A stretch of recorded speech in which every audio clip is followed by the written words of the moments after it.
Hello साथियों, मैं BL लूणा मेरे यूट्यूब चैनल स्टडी टाइम में आपका हार्दिक स्वागत करता हूं।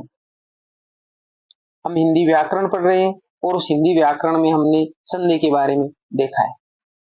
पिछली जो क्लास थी उसके अंदर हमने संधि के बारे में पढ़ा है और उसके अंदर जो 5 नियम थे सवर संधि के, यानी सवर संधि के जो 5 नियम थे उनके बारे में हमने अच्छे से पढ़ लिया।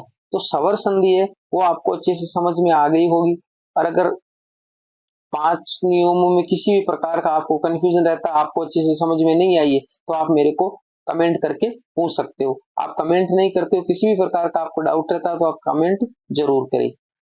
अब सवर संधि के जो 5 नियम थे, ज्यादातर मोस्ट है वो सवर संधि है, क्योंकि सवर संधि से अक्सर एग्जाम में क्वेश्चन ज्यादा पूछे जाते हैं। तो सवर संधि मैंने आपको अच्छे से समझा दी। आज हम व्यंजन संधि के बारे में पढ़ेंगे। तो व्यंजन संधि में क्या है कि व्यंजन संधि के अंदर नियम होते हैं, प्रकार नहीं होते।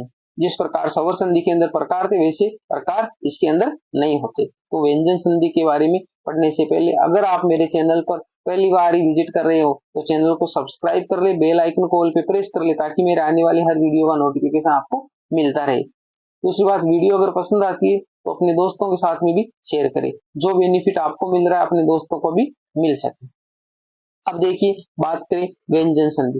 तो व्यंजन संधि की जो परिभाषा है वो परिभाषा क्या है? तो मैंने आपको बताया था कि स्वरों के अंदर जैसे वो प्लस का निशान था, उस प्लस के निशान के अंदर इधर भी क्या आ रहे थे? स्वर आ रहे थे, और इधर भी क्या आ रहे थे? स्वर आ रहे थे, क्योंकि स्वर संधि है वो पूरी स्वरों का खेल है, पूरी स्वरों पे चलती है। पर व्यंजन संधि में क्या होगा? एक साइड में व्यंजन होगा। तो हम परिभाषा को देखते हैं कि व्यंजन संधि क्या कह रही है।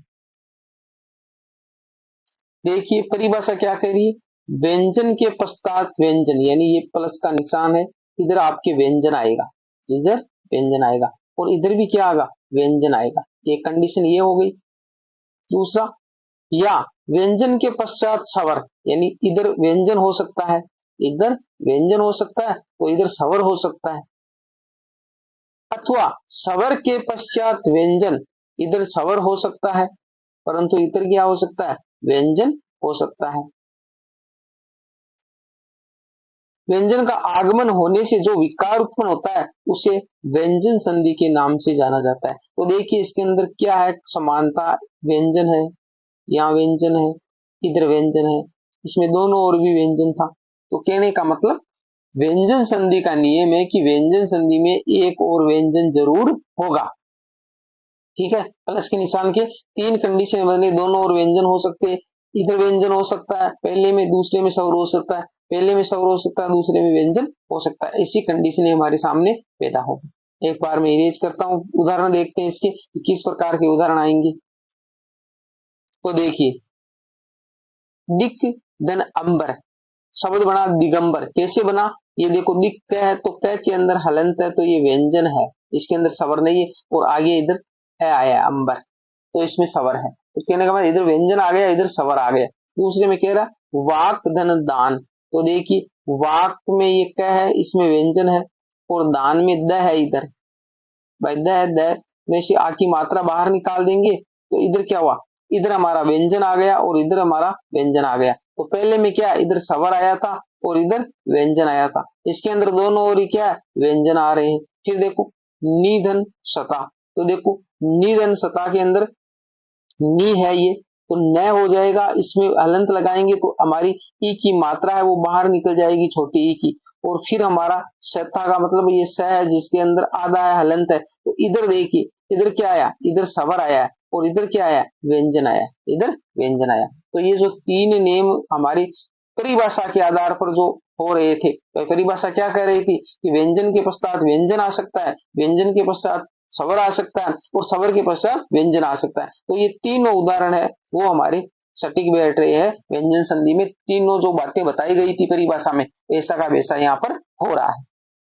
अब आगे देखते हैं व्यंजन संधि के नियम।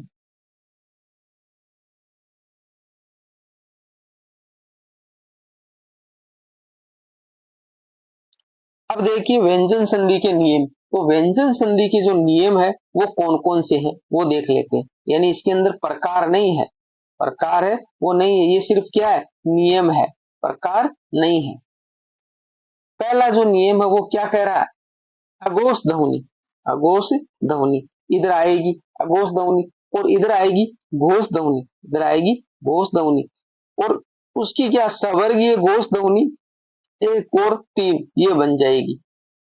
अब ये अगर अघोष सघोष जो वर्णमाला हमने पढ़ी है, तो वर्णमाला के अंदर शुरुआत में हमने यही देखा है, क्योंकि कंटिन्यू, इसीलिए मैं कंटिन्यू चल रहा हूं, किसी एग्जाम को टारगेट करके हम अध्ययन नहीं कर रहे हैं, हम अध्ययन कर रहे हैं कि पूरी संपूर्ण व्याकरण है वो देखें, क्योंकि हर टॉपिक है वो किसी ना किसी टॉपिक से आपस में संबंध रखता है, आपस में रिलेटेड होता है।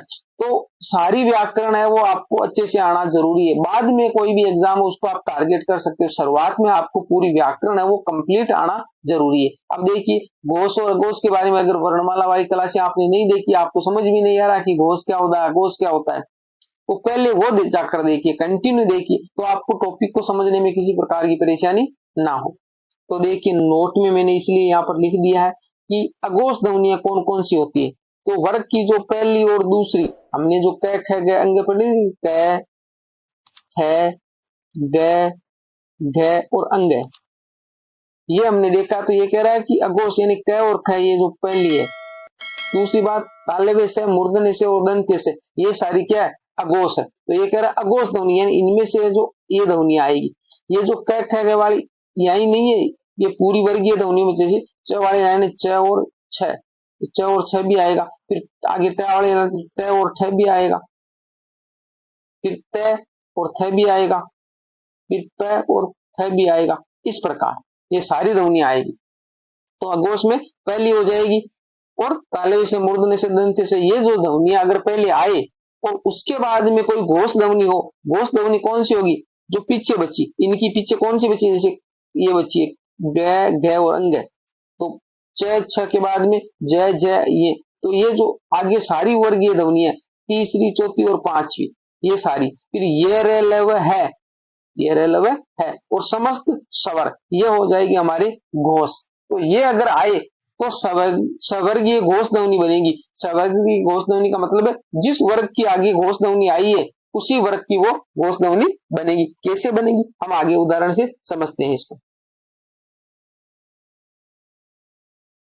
देखिए अगर इधर क्या आ जाए, इधर क्या आ जाए जिसके हलंत लगा हुआ है, उसके बाद में कोई भी घोष ध्वनि है जो मैंने ऊपर आपको बता दिया घोष ध्वनि, तो उसका ग बन जाएगा, ग बन जाएगा, क्योंकि यहाँ पर देखो नेम लिखा हुआ है, नेम लिखा हुआ है, ये लिखा हुआ 1 का 3 बनेगा। 1 का 3 बनने का मतलब है कि जैसे क छ और ग, तो ये 1 नंबर आई है यहाँ पर क वाली 1 नंबर आई है, तो इसकी 3 नंबर क्या है ग है, तो कह रहा है कि क का ग बन जाएगा, क का ग बन जाएगा। दूसरी बात अगर च आए तो च छ ज, तो ज बन जाएगा उसका। अगर ट आए तो ट ठ ड, ड बन जाएगा उसका। फिर त आए तो त थ द, 3 नंबर पे द आ रही, प आए तो प फ ब, ब बन जाएगा।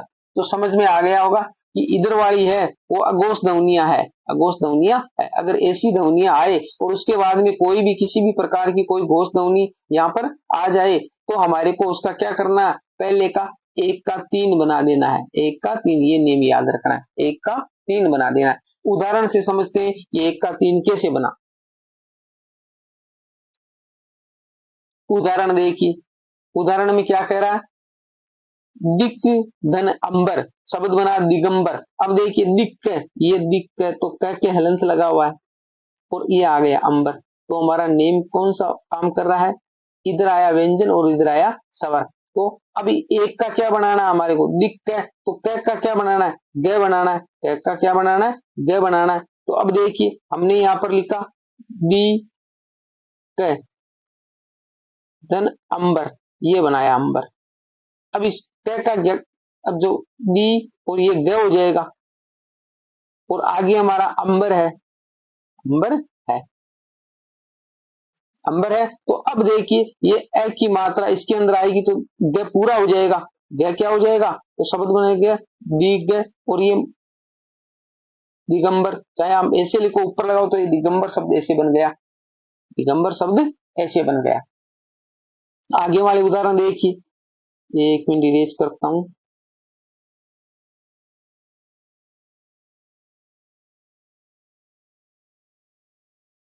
आगे वाला शब्द है वो क्या कह रहा, वाक धन ईस, तो देखिए कह का ग बनाएंगे तो हो जाएगा वाग ग, वाग ग, और ग में ई की मात्रा लग जाएगी, बड़ी ई है तो बड़ी मात्रा लगाई और ये वागीस, ये वागीस शब्द बन गया। फिर अच धन अंत, तो एच का बनाना ज, तो हमारा ये हो गया ए और च का हो जाएगा ज, और ज में एक ही मात्रा लगेगी तो अज, और ये ऊपर है अनुस्वार है तो ये अजंत, ये अजंत शब्द बन गया। शटरंग, ये थोड़ा देख लेते हैं। शटरंग में देखो ये तो हो गया हमारा स और ये हो गया ट जिसके हलंत लगा हुआ है, और ये हो गया रंग, ये हो गया रंग। अब देखिए टे ठे और डे बनाना, तो हमारा ये स और ये हो गया डे, स और डे के हलंत लगा हुआ है, और अब हो गया ये रंग, शटरंग। ठीक है, अब हमारा क्या है, ये स में जो पूरा लिखेंगे ना ए की मात्रा इसके अंदर आएगी तो ये हो गया सैड डे, और ये रे इधर लग जाएगा षडरंग। अब ये देखिए षडरंग शब्द बना कैसे, षडरंग शब्द बना कैसे, तो इसका एक नीचे नेम लिखा हुआ है, ये नेम आपको अच्छे से दिमाग में रखना है। नेम क्या लिखा हुआ है, एक मिनट ऊपर करता हूं इसको। ये कह रहा है, नोट में लिखा हुआ है, नोट में है कि यदि किसी शब्द में स्वर युक्त रह, स्वर युक्त रह, तो देखो ये रंग जो है ये स्वर युक्त है, स्वर युक्त, इसके अंदर स्वर है। युक्त रह से पूर्व स्वर विहीन वर्ण हो, तो स्वर विहीन का मतलब आगे हमने जो डे लगाया वो स्वर विहीन है, उसके हलंत लगा हुआ है। विहीन वर्ण उपस्थित होता है तो रह अपनी मूल संरचना को छोड़कर, अपनी जो मूल संरचना, ये मूल संरचना को छोड़कर उस स्वर विहीन वर्ण के नीचे की ओर जोड़कर लिखा जाता है, इसलिए हमने रह को इसके नीचे लिखा है। ये षडरंग शब्द इसलिए बना है। तो याद रखना है कि जब भी रह आए और उसके अंदर स्वर हो और उससे पहले स्वर विहीन कोई भी वर्ण हो तो उसको क्या करना है, उस रह को अपनी मूल संरचना छोड़कर उसके नीचे लिखना है। समझ गए आप? तो ये नोट है, ये भी आप याद रखना, ऐसे आपके दिमाग में कंफ्यूजन पैदा होता है कि षडरंग शब्द ऐसे कैसे बना। आगे देखिए, आगे जो 5 नंबर उदाहरण है वो जगत धन अम्बा, तो हमारी तय का क्या बनाना है, तय थे दे दे बनाना है, तय का दे बनाना है, तो देखो जय ग और दे, जगत और ए की मात्रा इसमें जाएगी तो जगदम्बा, ये पूरा हो जाएगा और ये जगदम्बा शब्द बन जाएगा, जगदम्बा शब्द।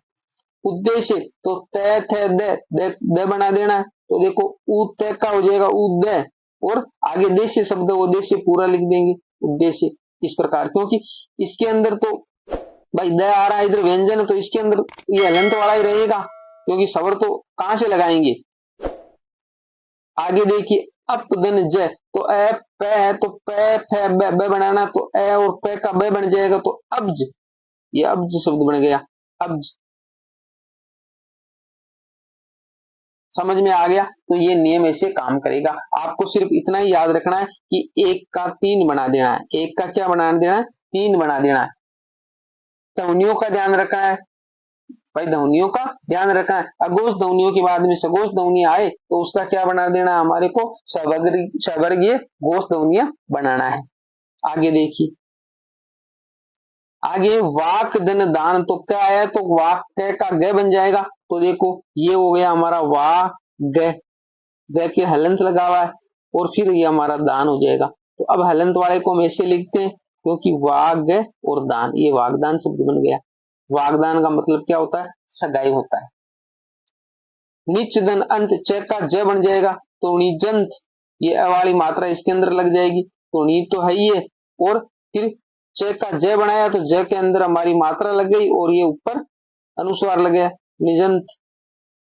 इसका मतलब होता है जिस शब्द के अंत में प्रत्यय हो, यानी जिस शब्द, जितने भी जो सारे शब्द जिसके अंत में प्रत्यय लगे हुए हो वो सारे शब्द क्या कहलाते हैं, निजंत कहलाते हैं।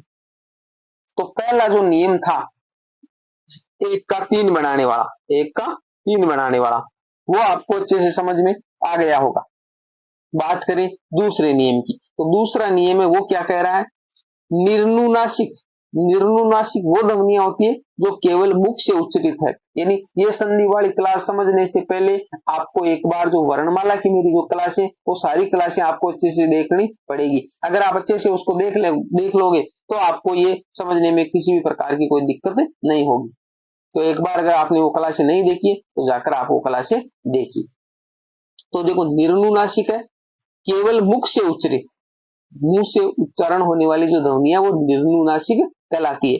प्लस अनुनासिक, अनुनासिक कौन सी ध्वनियां? वो ध्वनियां जो हमारे नाक से उच्चरित होती है। बराबर है। सवर्गीय अनुनासिक ध्वनि पंचम वर्ण, केवल नासिका से उच्चरित दो पंचम वर्ण एक साथ आएंगे। यानी इसका समझने का तरीका है कि उसके अंदर दो पंचम वर्ण है, ये बात आपको याद रखनी है। यानी दो पंचम वर्ण है वो एक साथ आएंगे। पंचम वर्ण हमारे जो अंग, ये, ण, न और म, ये पांच जो पंचम वर्ण है जो वर्गीय ध्वनियों के लास्ट के जो वर्ण है वो, तो ये पंचम वर्ण है वो दो पंचम वर्ण है इसके अंदर एक साथ आएंगे। आगे देखो एक बार,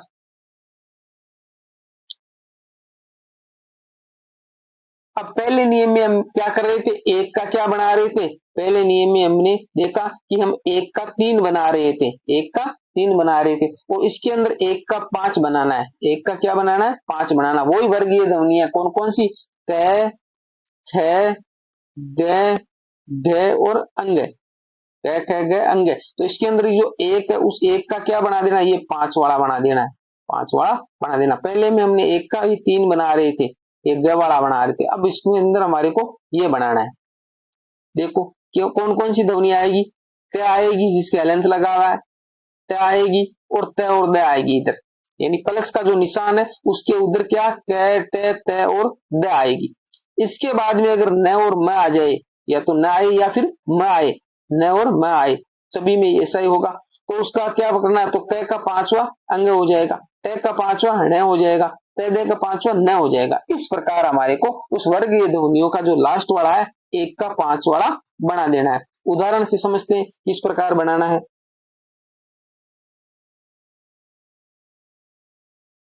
उदाहरण देखिए, उदाहरण में क्या कह रहा है? दिक दन नाथ, दिक दन नाथ, शब्द बना दिननाथ। तो देखिए ये हमारा है दिक, ये हमारा है दिक और ये हमारा है नाथ, ये हमारा है नाथ। अब क्या कह रहा है कि हमारा नेम क्या था कि क उसके बाद में न या म आ जाए, न या म आ जाए, तो हमारे का इसका पांचवा बनाना है, इसका पांचवा बनाना है, अंग बनाना है। तो देखिए हमारा नाम आया है भाई, न और म आया है नाथ के अंदर, तो ये न रहा और ये रहा हमारा क, तो ये नेम काम कर रहा है। तो इसलिए हमारे को इस क का क्या बना देना है? क का ये अंग बना देना है। तो हमारा हो जाएगा शब्द दिंग नाथ, दिंग नाथ। इस प्रकार आगे वाला जो उदाहरण है वो देखिए। आगे हमारा जो ये 2 नंबर जो उदाहरण है वो क्या कह रहा है? वही कह रहा है कि वाक दन मत, वाक दन मत, ये मत नहीं, ये मय है, ठीक है। वाक दन मय, इस प्रकार है वाग्मय, ठीक है, ये मय है। यहाँ पर मत छप गया, इसको थोड़ा इरेज कर दीजिए। वाग्मय का मतलब साहित्य होता है, वाग्मय मतलब क्या होता है? साहित्य। तो वाक का लास्ट वाला बनाना है, तो वाक और ये मय आगे लिख देंगे, तो ये वाग्मय हो जाएगा, ठीक है। क्योंकि अब आगे इसके अंदर है तो हलंत रहेगा इसके, वाग्मय की, ये वाग्मय शब्द बन गया।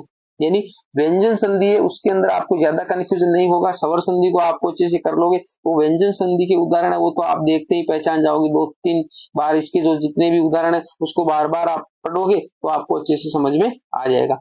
उत्दन नयन, तो देखो त थ द ध न, लास्ट का क्या होता है? न होता है। तो हमारे को तब आया तो ऊ, त का क्या हो जाएगा? न हो जाएगा, ऊ और ये न का हलंत लगाएंगे, फिर आगे वाला भी नयन है तो ये नयन हो जाएगा। अब इसका शब्द बनाएंगे तो ऊ और ये न और ये न पूरा और यन, ये नयन, नयन शब्द बन जाएगा। इसी प्रकार षटमुख है तो ट ठ ड ढ ण बनाना है तो षण मुख हो जाएगा, ये षणमुख हो गया शब्द षटमुख का। तत्दनमय है तो तैत का न हो जाएगा तो ये तन्मय हो गया। षट दिन मातुर तो ट का क्या हो जाएगा, ट ठ ड ण हो जाएगा तो ये हो गया क्षणमातुर। फिर सत दिन मान तो तय थे दे न तो सम्मान हो जाएगा। इस प्रकार ये शब्द बने हमारे सामने ये शब्द बने। तो जो व्यंजन संधि थी उस व्यंजन संधि के हमने दो नियम देख लिए, व्यंजन संधि के दो नियम देख लिए। कौन कौन से देखे? एक में तो क्या करना है, एक में तो हमारे को जो वर्गीय ध्वनियों का एक आए तो उसका तीन बना देना है। वर्गीय ध्वनियों का पीछे एक आए, जैसे क आए तो उसका ग बना देना है, क आए तो ग बना देना, च आए तो ज बना देना है, ट आए तो ड बना देना। इस प्रकार वो पांच वो वर्गीय ध्वनियां है, क ख ग ग अंग, च छ ज ज ये, ट ठ ड ढ ण, त थ द ध न, प फ ब भ म। यहाँ तक ये नियम काम करेगा। तो पहले नियम क्या है, इतना ही याद रखना, एक का तीन बना देना। अगर एक आए इन पांचों में से, आपको अघोष सघोष इतना लंबा चौड़ा अगर याद ना रहे तो आपको ध्यान रखना है कि अगर एक आए, उन वर्गीय ध्वनियों का एक आए तो उसका तीन बना देना। और दूसरे में याद रखना है कि अगर एक आए तो उसका क्या बना देना, पांच बना देना है, एक का पांच बना देना है। तो ये दो नियम हमने देख लिए। अब इसके अंदर हम कंफ्यूजन हो जाएंगे कि भाई एक आया है, अब एक आ जाए, जैसे क आ गया तो अब क का तीन बनाए या फिर एक, यहाँ पर भी एक आ रहा है तो एक का पांच बनाए, यहाँ कंफ्यूजन पैदा होता है। तो यहाँ कंफ्यूजन को दूर करने के लिए समझिए कि आपको एक का तीन कहां बनाना है और एक का पांच कहां बनाना है। तो अब देखिए शब्द को, देखिए आप शब्द में क्या है कि जैसे दो पंचम ध्वनियां एक साथ आएगी। शब्द देखिए, ये नाक में एक बार थोड़ा इरेज करता हूं यहाँ पर,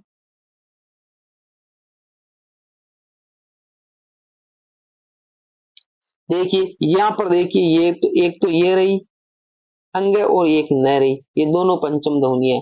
वाग्मय में देखो ये रही और ये एक म रही, तो ये भी पंचम ध्वनि है। उन्नयन में देखो ये न रहा और ये भी न रहा, ये दोनों पंचम ध्वनि। षणमुख में देखो ये न रहा और ये म रहा। तन्मय में ये न रहा और ये म रहा। षणमातृ में ये न रहा और ये म रहा। और सम्मान में ये न रहा और ये म रहा। तो कहने का मतलब शब्द में पंचम ध्वनियां, ऊपर हमने पढ़ा है कि दो पंचम ध्वनियां एक साथ आएगी, तो सभी में दो पंचम ध्वनियां एक साथ आ रही है। तो दो पंचम ध्वनियां एक साथ आए, दो पंचम ध्वनियां एक साथ आए, तब हमारे को एक का क्या बनाना है भाई, पांच बनाना था। एक के पांच वाले नियम में क्या होगा, दो पंचम ध्वनियां शब्द के अंदर एक साथ आएगी और उसके अंदर दो पंचम ध्वनियां एक साथ नहीं रहेगी। तो जब दो पंचम ध्वनियां एक साथ नहीं रहे तब तो एक का तीन बनाना है, और वरना हमारे को एक का पांच बनाना है जब पंचम ध्वनियां एक साथ हो। तो इसके टुकड़े इस प्रकार करने हैं। तो अब आपको समझ में आ गया होगा कि आपको किस प्रकार इसको, दो नियम हमने कंप्लीट कर लिए, पहला और दूसरा। तीसरा जो नियम है मोनुस्वार नियम, ये हम अगली क्लास के अंदर देखेंगे। दो नियम आप अच्छे से, आपको इसके जितने भी उदाहरण है यहाँ क्लास में समझने के बाद में ऐसा नहीं है कि आप एक क्लास देखकर पूरी संधि आप अच्छे से कंप्लीट कर पाओगे। बहुत सारे उदाहरण होते हैं ऐसे जो अपवाद स्वरूप भी होते हैं। तो आप जाकर गाइड के अंदर जितने ज्यादा उदाहरण देखोगे तो आपको अच्छे से समझ में आएगा। तो खुद से मेहनत करना भी बहुत जरूरी होता है। उम्मीद करता हूँ ये क्लास आपको अच्छी लगी होगी। अगर अच्छी लगी है तो इसको लाइक करें, अपने दोस्तों के साथ में शेयर करें। मिलते हैं अगली वीडियो में, तब तक के लिए जय भीम, जय भारत।